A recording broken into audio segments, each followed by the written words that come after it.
Hello, everybody. Welcome back. Today we're going to be looking at Unit 4.2, which is about learning how to write net-ionic equations. So have your periodic tables out because you're definitely going to need them, and let's get started. All right, so this first slide is probably a little bit of common sense. Okay, whenever we're dealing with a chemical reaction, and eventually in this unit we're going to get to the math involved with the chemical reaction, it must be balanced, okay? Sometimes the AP exam will give you equations that are already balanced. If you see coefficients written into a reaction, you may assume it is properly balanced. If you don't see any coefficients, you need to check and make sure that it is. Of course, the fact that reactions must be balanced and we put in these coefficients and reactions occur in these ratios is just further proof of the conservation of mass, that whatever mass of reactants you start with, you should end with that same mass of product. Okay, now 90% of the time, guys, we will be writing reactions for a chemical reaction. But you can write a reaction for something physical, and we're actually going to look at an example problem here where you're going to be asked to do just that. This question says, answer the following questions about the solubility of calcium hydroxide. So we're talking about calcium hydroxide dissolving in something. Okay, so let's read. Number 1 says, write a balanced chemical equation for the dissolution. That's a fancy word that just means the dissolving of calcium hydroxide in pure water. Okay, now remember, guys, that the dissolving process is not a chemical reaction, it's physical. Okay, so water is actually not going to be part of this reaction at all. Okay, and I want you to think about what's going to happen to that compound when it dissolves. So pause your video, see if you can come up with that reaction. All right, let's see how you did. So if you did it properly, this is what you would have written out. When an ionic compound like calcium hydroxide goes through the dissolving process, it ionizes. And so you can see that I've written the calcium ion with its appropriate charge on the product side, same with hydroxide, and I made sure to balance those ions as well. Okay, I have written in this, excuse me, the states of matter into this reaction. I don't believe that that is required on the AP exam. Okay, it would just need to have the appropriate charges on your ions, and it would need to be balanced. Okay, the second question is actually a little bit of review from previous units, and I want to see if you remember. Okay, it says in the box below, or in the space below, complete a particle representation diagram that includes 4 water molecules with proper orientation around that calcium ion. Represent waters as, and then they've drawn that bent shape for water. So I want you to think back about what happens when an ionic compound dissolves in water. What do the water molecules do? Pause your video. See if you can remember what that drawing should look like. All right. So your drawing should look something like this. Okay, calcium is of course positively charged, and if you'll recall, the sort of the head part of that Mickey Mouse shape of water is the oxygen. And remember, guys, water being a polar molecule, oxygen is carrying that negative side, that slight negative charge on the oxygen side. So those water molecules will face the calcium ion with the water side. Okay, that was actually just a little bit of review from previous units. So this is the main event for today, ladies and gentlemen. We're going to learn how to write what are called net-ionic equations. And I want you to look at the reaction in front of you. Okay, we have potassium iodide added to lead nitrate, and as our products we get lead iodide and potassium nitrate. And I want you to pay attention to the states of matter there. Okay, aqueous, remember, means dissolved in water, and the little s on the product side, that stands for solid. So this is traditionally how we have written reactions out. I realize it's not balanced, okay? I'm aware of that, okay? Because that's not really where I want you to focus at this moment. This is how you are familiar with writing reactions, but this reaction really can be written like this. All right, so let me explain to you what just occurred. And I apologize that I couldn't fit it all on one line. I want you to move your eyes from the top line where that equation is to the middle line, okay, where it's an equation, but it seems to be written in a much more expanded fashion. And you're right. For example, potassium iodide has gotten split up between these two ions. And the reason that it did is because potassium iodide is a soluble compound. Okay, remember the word soluble means it will dissolve. And in this case, it will dissolve in water. So I've written the ions just like we did on the last slide. What happens to that compound when it dissolves? It breaks apart into its charged ions. Same thing with lead nitrate. Okay, it is split into its ions. Same thing with potassium nitrate. Okay, those three compounds are soluble in water. So they dissolve, they ionize. Now, what about this one? Why didn't that one? It stayed together in the solid phase. And ladies and gentlemen, that happened because it must be an insoluble compound, something that does not dissolve. Okay, so since it didn't dissolve, it stayed together. And this particular example, guys, is an example of a precipitate reaction. Okay, I've poured two aqueous solutions together, and lead iodide is a bright yellow, mustardy colored solid. And I would see this creation of this bright yellow solid that would settle to the bottom of the beaker. It would not dissolve. Okay, now that's not the end of the story here. Look at this last line. I want you to move your eyes from the middle equation, where everything is ionized and broken apart, to this one down here at the bottom. Look at what's missing. Okay, if you'll notice, the potassium ion is gone. You'll notice that the nitrate ion is also gone. Well, guys, guess what? If you think back to like whenever you took algebra last, okay, when you have a fraction and you have something identical in the numerator and the denominator, you can cancel it out.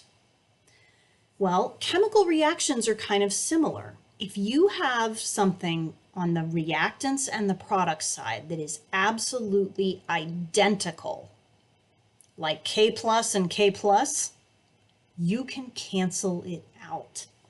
Same thing with the nitrate.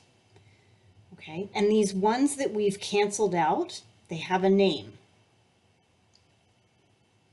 Very clever name.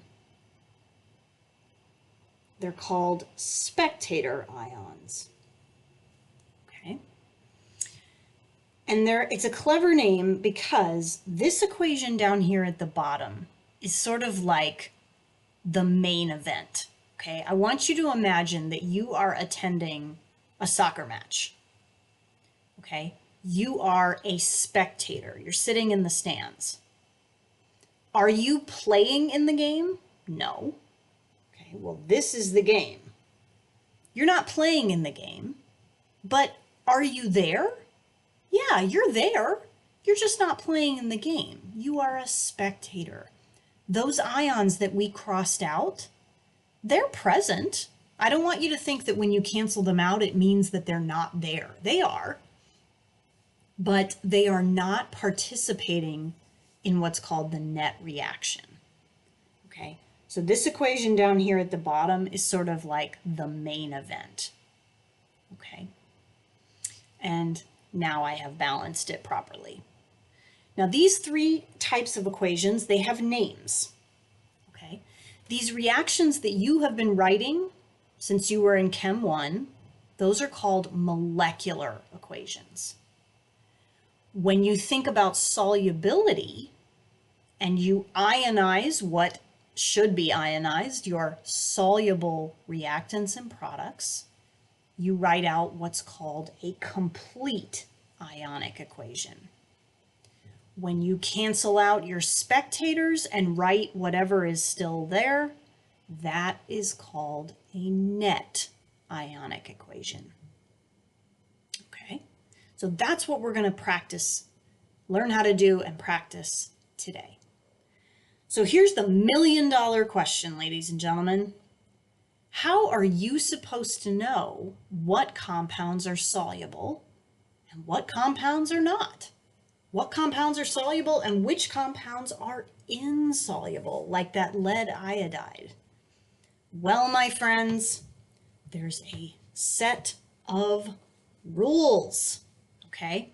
They're called the solubility rules. Okay, and my students, I've made available to you a document that has these rules in them so you don't have to keep coming back to this PowerPoint slide. But let's talk this out a little bit.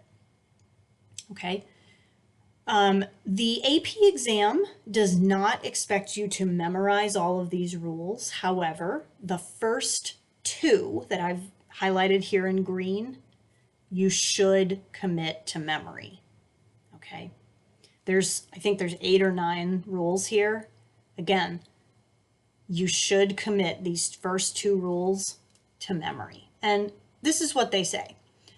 A compound that contains nitrate or acetate, either one of those, okay, no matter what the cation is, if nitrate and acetate are in an ionic compound, those compounds are going to automatically be soluble.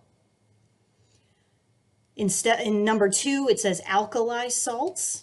Think about your alkali metals, lithium, sodium, potassium, rubidium, etc. Any compound that has those metals in them, or the ammonium polyatomic ion, no matter what the anion is, those salts will be soluble, automatic, and you would ionize them. From here, I don't think you need to commit these to memory, okay, but they are good to know. When I say halide salts, I mean ionic compounds that have halogens in them, fluorine, chlorine, bromine, etc. Now, there are some exceptions, okay? Most salts, I'll use chlorine as an example. Most chloride salts are soluble. However, silver chloride, lead chloride, mercury chloride, those compounds are not. They're insoluble. Those are exceptions. Okay, most sulfate salts are soluble. They would ionize, but there are some exceptions, and I've listed them here. Aren't you glad you don't have to memorize these anymore? And all these exceptions, yikes. Okay. Most hydroxide salts, okay, which if you remember back from Chem 1, hydroxide salts are also known as bases, like acids and bases. Hydroxide salts are bases, and most of them are insoluble. However, look inside the parentheses here. Group 1 hydroxides like lithium hydroxide, sodium hydroxide, potassium hydroxide, those are soluble. Barium, strontium, and calcium, those are also soluble. Okay. Now, salts that contain these anions, sulfide, carbonate, chromate, phosphate, most of those are going to be insoluble. Okay. And I think this is the last rule. Your strong acids, and we are going to go through an entire unit at the end of the year on acids and bases, but these 6 acids listed in parentheses here, these are what are called the strong acids, which just means that they dissolve readily in water. They ionize very well. These guys are soluble. Now, do you need to memorize acids that are not in this list? No, you don't. Any acid that is not one of those 6 is what we call a weak acid, and it would not ionize very well. Now, here's the thing, okay? I want you to look at this example of the salt sodium sulfide. This has some conflicting information in it, okay? Sodium sulfide, if you look at it and I said to you, tell me, is this salt soluble, yes or no? Okay. You might look up here and say, yeah, it's got sodium in it. It's got an alkali metal. Yeah, it's soluble. And I might counter argument and say, but wait a minute. It's got sulfide in it. And that rule says that sulfide salts are insoluble. But look at the word here, most. Okay?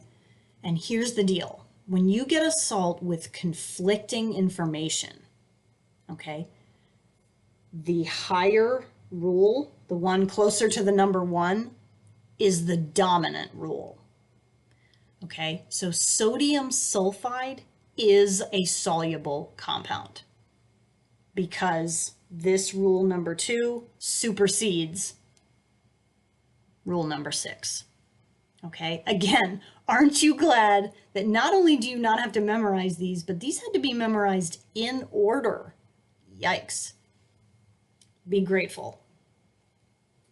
All right, so we're going to work one problem together. We're going to do number 1. I'm going to step through it step by step, and then I'm going to have you try 2 and 3 on your own. Okay, so it says write the 3 types of equations for these reactants. Okay, so iron 3 sulfate and potassium sulfide. Okay, so here we go. Iron 3 sulfate. It's going to look like this.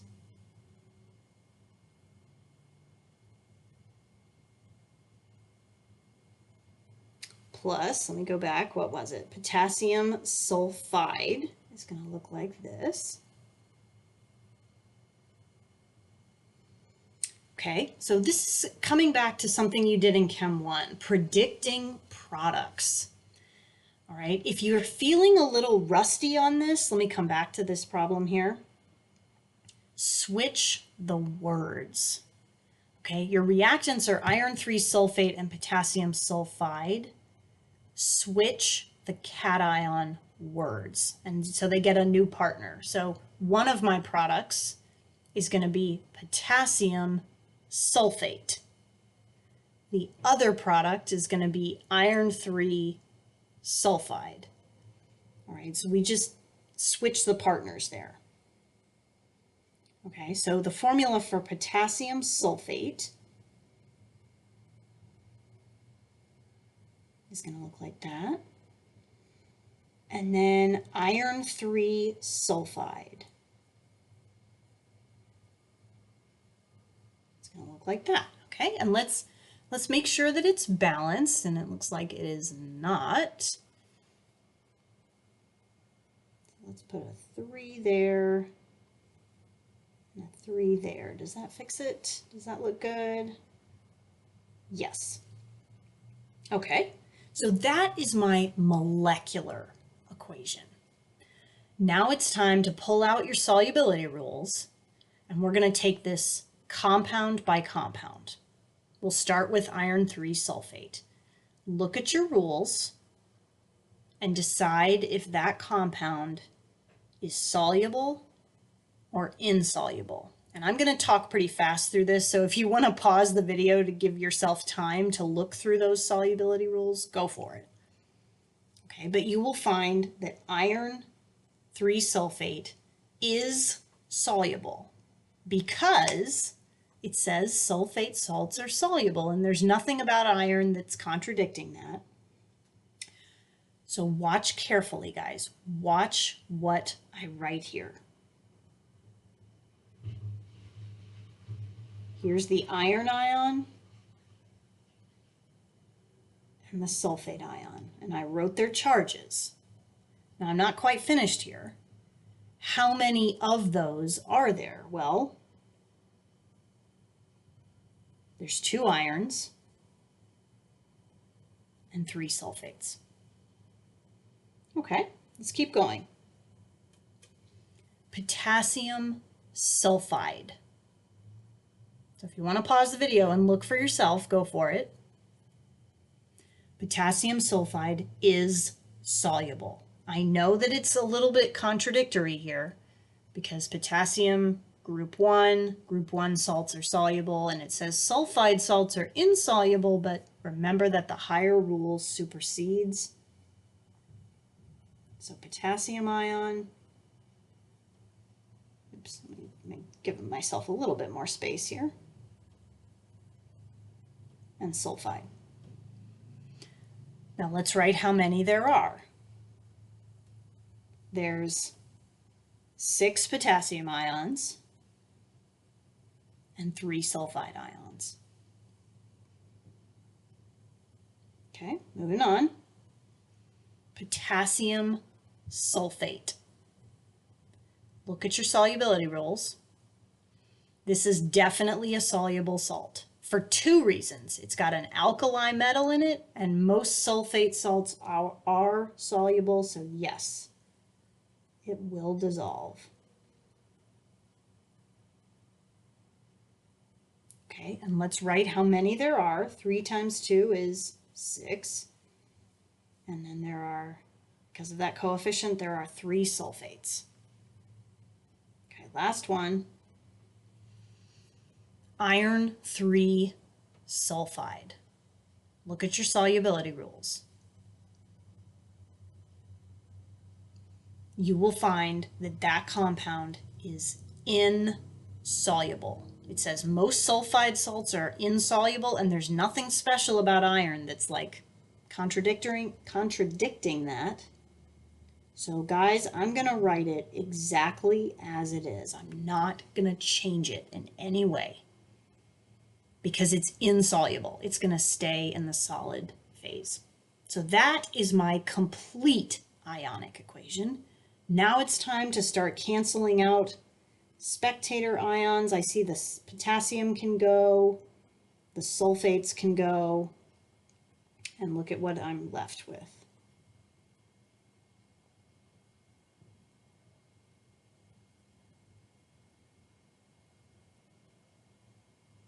And if you've done it right, it should automatically come out balanced. This is our main event. This is our Net-Ionic equation, and that's the goal of today, is to learn how to write those. Okay? So I want you guys to attempt numbers 2 and 3 on your own, right? And come back and we'll check your answers. All right, let's see how you did. So this was the first example that we did, and just to refresh your memory, if any of you are feeling a little rusty about predicting products, go back and review your different types of reactions. For example, the one in front of you is what's called a double replacement reaction. And all you have to do is switch the cations. They get new partners on the product side. The next one, number 2, is also a double replacement reaction. Just because it involves an acid doesn't make it any different. Okay, so in an acid, your cation is hydrogen, your anion is the sulfate. I'm looking at the reactant side, and I just switched the partners. Hydrogen then got paired up with nitrate, and lead got paired up with sulfate. I looked at my solubility rules, and it said that sulfuric acid, H2SO4, was a strong acid, and so it does ionize. And on the product side, nitric acid, HNO3, also is a strong acid, and it ionized. At the end of the day, lead ion plus sulfate ion gave me the insoluble lead sulfate. I realize that most sulfate salts are soluble, but if you look at the rule in more detail, it says that lead sulfate is an exception. It is insoluble. Okay, the last one may have been a little tricky. This is not a double replacement reaction. This is a single replacement reaction. Okay, now let's review a little bit here, guys. Why do I have Cl2 as the first reactant? Remember your 7 diatomic elements. I always use the memory trick Brinkelhoff. Chlorine is one of the 7 elements that when it is alone, not in a compound, but alone, it's written with a subscript of a 2. Now the other reactant, barium iodide, the iodine has a subscript of 2, not because it's diatomic, but because that's an ionic compound, and I'm thinking about the fact that barium has a +2 charge, iodine has a -1 charge. Okay. Now the single replacement reaction, guys, remember back from Chem 1, the chlorine is a nonmetal, so it's going to switch places with the other nonmetal. Iodine is the other nonmetal, okay? So the new compound on the product side is barium chloride, and iodine is the element left by itself. Now, why on the product side does iodine have a 2 next to it? Because iodine is also one of our 7 diatomic elements. Now, guys, look down to the second line. I want you to notice from the first line to the second line, I did not change that Cl2 at all. Some of you may have been looking at your solubility rules and going, well, I can't find a rule for chlorine, because there isn't one. Solubility rules are for compounds. Chlorine isn't a compound. It's just an element. So ladies and gentlemen, if you ever have just a pure element in your molecular equation, you don't even have to look at your solubility rules for that one. Just write it exactly as it is on the first line. Don't change a thing. Now, barium iodide, that is a compound. You should have looked at your solubility rules and seen that, oh yeah, that's a halide salt, halogen. It's soluble. Barium chloride, also a halide salt, soluble. But again, there's iodine on the end, pure element, don't change it. Okay? The last thing I want to say, when you are ready to start canceling things out to get to your net-ionic equation, ladies and gentlemen, Cl2 and Cl with a -1 charge are not the same thing. Elemental chlorine on the left and chloride on the right are not the same thing. You cannot cancel them out. So I didn't. The only thing that can be canceled out is that barium ion. So what I'm left with at the bottom is my net ionic equation. So that may have been a new skill for you, learning how to write net ionic equations, but I hope you've learned a little something, and I look forward to seeing you next time.